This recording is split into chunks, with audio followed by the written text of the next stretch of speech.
semuanya, apa kabar? Saya harap semuanya dalam keadaan sehat-sehat saja. Oke?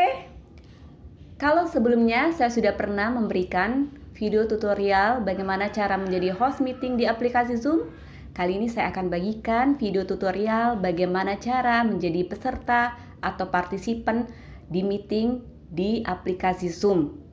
Nah, untuk menjadi peserta dalam suatu meeting di aplikasi Zoom, syarat yang pertama adalah kita harus diundang dulu ke dalam meeting tersebut.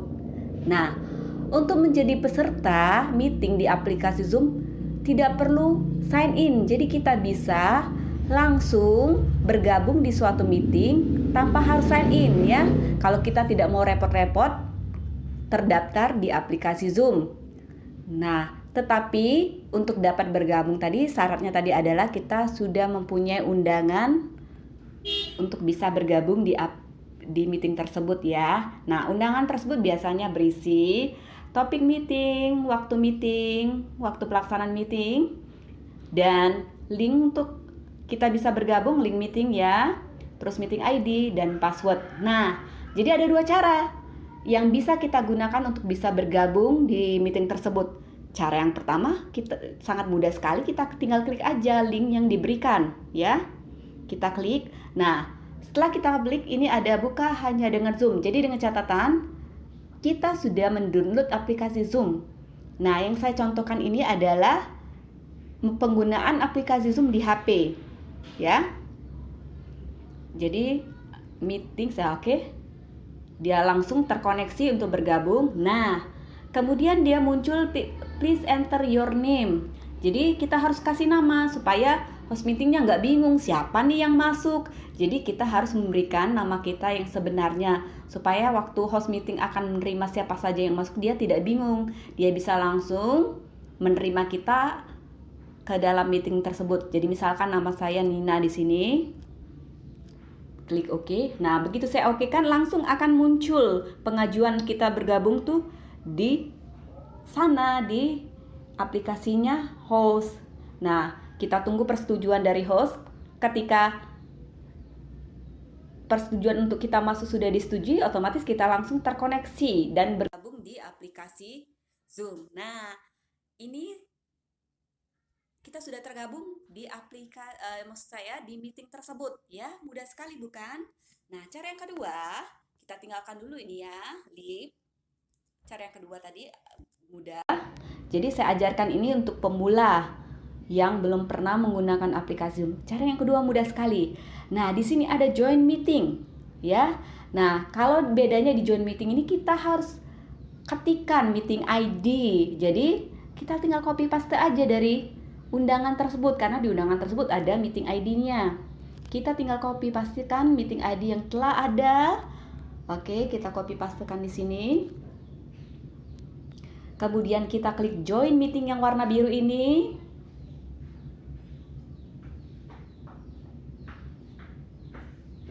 Dan di sini kita ketikkan password. Jadi ketika ada meeting ID ada password ya. Kita ketikkan password.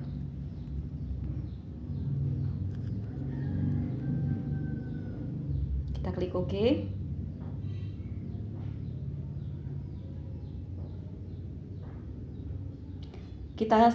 Kita juga masih menunggu persetujuan dari host untuk menerima kita bergabung di meeting tersebut ya. Oke, ini berarti kita sudah bergabung. Oke. Nah, ini kebetulan ada dua contoh. Jadi di sini kalau pesertanya banyak, ini bisa banyak, tapi berhubung ini cuma ini contoh jadi saya sendiri pesertanya ya. Oke. Nah, di bawahnya ini ada pengaturan. Pertama kali yang mesti kita lakukan ketika kita sudah masuk di dalam suatu meeting adalah melakukan pengaturan di audio. Karena kalau kita tidak lakukan ini, maka kita tidak akan bisa mendengar suara dari peserta lain. Karena ini pernah saya alami ya. Jadi yang pertama kali kita lakukan adalah kita klik join video. Itu gambar yang berbentuk handphone atau earphone yang tengahnya berwarna hijau ya. Muncul call via device audio. Kita sudah klik dan kemudian berubah menjadi gambar mic ya. Nah, karena kita meetingnya di rumah, dan kita tidak ingin ada suara berisik atau gangguan dari rumah kita, maka sebaiknya kita mute-kan suara mikrofon tadi. Kenapa? Karena kalau terlampau banyak gangguan, apalagi kalau pesertanya banyak, mungkin suara yang berisik tadi menjadi gangguan di meeting kita ya. Jadi kita mute-kan saja. Kecuali kalau kita ingin berbicara di meeting tersebut, kita kembali unmute-kan ya. Nah, di sebelah kanannya ada lagi pengaturan video. Kebetulan ini warnanya merah, berarti saya sedang tidak menampilkan wajah saya atau video saya. Nah, tapi kalau ini meeting resmi, kita wajib menampilkan video kita ya. Jadi kita centang kembali sehingga warnanya menjadi putih ya. Nah, di sebelahnya lagi ada share yang warna hijau. Kalau share ini untuk berbagi sesuatu, tetapi ini ditutup dan host yang bisa melakukannya ya. Jadi host saja yang bisa melakukannya. Di sebelah share nanti ada partisipan ya, yang bentuk agak setengah lingkaran partisipan itu ya. Partisipan ini adalah kita bisa melihat berapa banyak peserta yang menghadiri meeting. Jadi bukan hanya kita bisa melihat peserta yang menghadiri meeting saja, tetapi kita juga bisa chat secara langsung dengan salah satu peserta yang ada. Kenapa? Dengan chat kita tidak akan mengganggu jalannya meeting. Artinya kita personal, ada yang ingin kita tanyakan. Ini contohnya, saya klik ini dan muncul. Oke, saya akan mengetik apa, mengirim pesan apa ke salah satu peserta. Jadi hanya peserta itu yang dapat menerima pesan kita ya. Jadi di sebelah kanannya lagi more ya. Sama fitur atas chat sama penggunaannya untuk berbicara. Maksud saya memberikan pesan ke salah satu peserta. Dan di bawahnya lagi ada raise hand. Jadi semacam angkat tangan. Nah, ini muncul ya.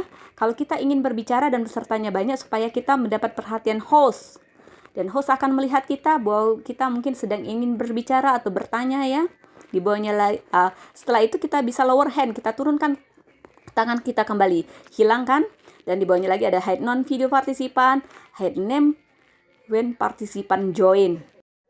Ini contoh menjadi peserta meeting di aplikasi Zoom yang saya lakukan di HP ya. Dan jika kita ingin mengakhiri meeting sebelum meeting selesai dan kita telah minta izin kepada host dan peserta meeting, kita dapat klik lip yang warna merah di sebelah kanan untuk meninggalkan meeting. Kita klik lip yang di sebelah kanan dan muncul lip meeting. Kita klik kembali, maka kita sudah keluar dari meeting tersebut. Ya. Untuk video tutorial berikutnya saya akan mengajarkan bagaimana cara membuat virtual background di Zoom. Jadi background kita akan sangat cantik, ya, tidak monoton hanya gambar, misalnya kita di belakangnya dinding, tidak monoton seperti itu, tapi kita bisa memakai banyak gambar yang cantik dan menarik ya. Dan bukan hanya virtual background saja, tetapi kita juga bisa mempercantik atau memperhalus wajah kita seperti kalau kita menggunakan kamera membuat wajah yang jadi cantik. Nah, untuk fitur tersebut ternyata tidak ada di HP, hanya ada di Zoom yang ada di desktop. Jadi video berikutnya tunggu, saya akan memberikan pengajaran tersebut.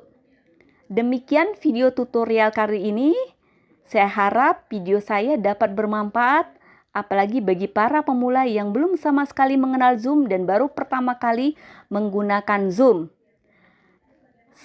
Salam sehat, sampai jumpa di video saya yang berikutnya.